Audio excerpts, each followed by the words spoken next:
Yang terhormat Bapak-Bapak, Ibu-Ibu, salam Pancasila. Pada hari Sabtu tanggal 31 Agustus tahun 2024, saya akan mengomentari putusan Mahkamah Konstitusi penyelamat demokrasi dari pembunuh demokrasi. Presiden Joko Widodo dalam penyelenggaraan pemilihan kepala daerah, baik sebagai calon gubernur, calon bupati, dan calon wali kota, tidak ada lagi demokrasi, sudah dibunuh Presiden Joko Widodo. Cara pembunuhan demokrasi dilakukan lewat cawe-cawe dengan cara bagi semua partai politik yang lolos ke Senayan mendukung koalisi Indonesia Maju atau KIM Plus, kecuali Partai Demokrasi Indonesia Perjuangan, dengan menerapkan strategi tersandra akibat tersangkut perkara korupsi. Semua pendukung koalisi Indonesia Maju atau KIM Plus tersebut tersandra terkait perbuatan korupsi, mulai Partai Golkar waktu dipimpin Erlangga Hartarto terlibat soal minyak goreng kelapa sawit, sampai diperiksa Kejaksaan Agung. Ketua Umum Partai Amanat Nasional Zulkifli Hasan terlibat kasus minyak goreng. Prabowo Subianto selaku Ketua Umum Partai Gerindra tersangkut masalah pembelian pesawat perang dan kasus proyek lumbung pangan di Kalimantan. Suryo Paloh selaku Ketua Umum Partai Nasdem tersangkut menerima uang hasil korupsi dari terdakwa Johnny Gerard Plate. Muhaimin Iskandar selaku Ketua Umum Partai Kebangkitan Bangsa tersangkut perkara korupsi dan pernah diperiksa Komisi Pemberantasan Korupsi. Agus Harimurti Yudhoyono selaku Ketua Umum Partai Demokrat tersangkut korupsi pernah menerima uang dari salah satu bupati dari Kalimantan. Bila tidak mau digiring mendukung koalisi Indonesia Maju atau KIM Plus, dapat berurusan dengan aparat penegak hukum, karena semua aparat penegak hukum baik jajaran kepolisian, Kejaksaan Agung, dan Komisi Pemberantasan Korupsi di bawah kendali Presiden Joko Widodo. Akibat ketakutan para ketua umum partai politik tersebut berurusan dengan aparat penegak hukum, sehingga semua partai politik tersebut bergabung koalisi maju, bergabung dengan koalisi Indonesia Maju atau KIM Plus untuk mengusung kepala daerah, calon gubernur dan calon wakil gubernur, hanya mengusung Ridwan Kamil dengan wakilnya. Akibatnya Ridwan Kamil dengan wakilnya hanya bersaing dengan kotak kosong sebagai pertanda matinya demokrasi di Indonesia. Sampai Partai Demokrasi Indonesia Perjuangan yang dipimpin Megawati Soekarno Putri ingin mengusung Anies Baswedan jadi calon gubernur DKI, tidak jadi diusung karena tidak ada lagi partai politik yang diajak bergabung, sebab semua partai politik sudah bergabung dengan koalisi Indonesia Maju atau KIM Plus mendukung calon gubernur Ridwan Kamil.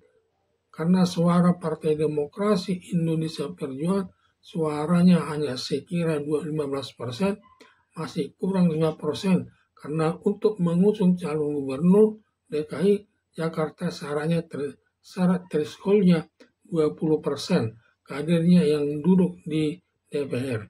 Pada satu Partai Demokrasi Indonesia Perjuangan PDIP tidak bisa mengusung calon gubernur DKI Jakarta, bahkan seluruh Indonesia tidak bisa mengusung calon gubernur, calon bupati, dan calon wali kota. Demikian juga dengan cawe-cawe Presiden Joko Widodo dapat mengendalikan Ketua Mahkamah Agung merubah umur calon gubernur dengan calon wakil gubernur dari aturan lama sejak berumur 30 tahun yang dihitung sejak terdaftar berakibat Kaisang Pangarep tidak memenuhi syarat calon gubernur atau calon wakil gubernur karena umurnya kurang sekira 3 bulan lagi. Tetapi setelah Mahkamah Agung merubah umur calon gubernur dan calon wakil gubernur dirubah umur 30 tahun dihitung sejak pelantikan. sehingga Kaisang Pangarep memenuhi syarat calon gubernur atau calon wakil gubernur. Ketiga partai buruh dan partai Gelora mengajukan gugatan ke Mahkamah Konstitusi dengan permintaan semua partai yang lolos ke Senayan seperti Partai Demokrasi Indonesia Perjuangan, Ketua Umumnya Megawati Soekarno Putri, Partai Golkar, Ketua Umumnya Airlangga Hartarto, Partai Gerindra, Ketua Umumnya Prabowo Subianto, Partai Nasdem, Ketua Umumnya Surya Paloh, Partai Kebangkitan Bangsa, Ketua Umumnya Muhaimin Iskandar, Partai Amanat Nasional, Ketua Umumnya Zulkifli Hasan, Partai Demokrat, Ketua Umumnya Agus Harimurti Yudhoyono, maupun partai politik yang tidak lolos ke Senayan seperti Partai Persatuan Pembangunan, Partai Bulan Bintang, Partai Gelora, Partai Perindo, dan yang lainnya dapat mengusung kepala daerah tingkat 1 dan tingkat 2 sebagai calon gubernur, calon bupati, dan calon wali kota agar lebih demokratis. Ternyata Mahkamah Konstitusi menerima gugatan Partai Buruh dan Partai Gelora dengan menjatuhkan putusan sebagai berikut. 1.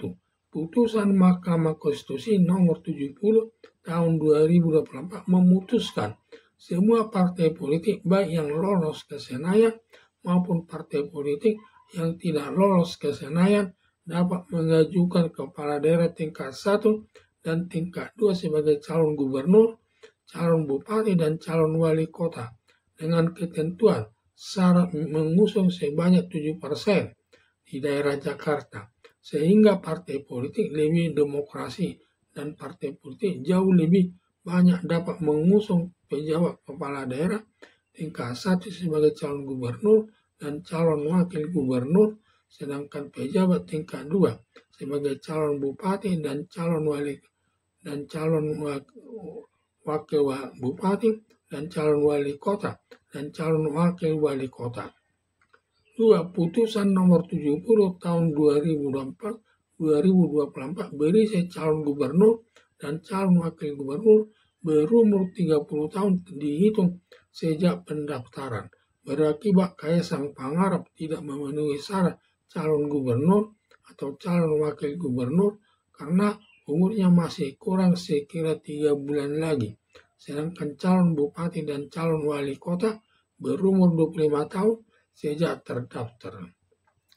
Dengan keluarnya putusan Mahkamah Konstitusi nomor 60 telah menyelamatkan sistem demokrasi dari sistem dinasti keluarga Presiden Joko Widodo yang tidak segan-segan menginjak-injak hukum dan demokrasi hanya memenuhi kepentingan Kaisang Pangarep sendiri. Isi putusan Mahkamah Konstitusi di luar dugaan yang membuat timbulnya demo besar-besaran di seluruh Indonesia mendukung putusan Mahkamah Konstitusi nomor 60 dan nomor 70 tahun 2024 yang dapat mengembalikan demokrasi hidup kembali di tengah-tengah masyarakat yang berlandaskan falsafah Pancasila sebagai dasar negara Indonesia.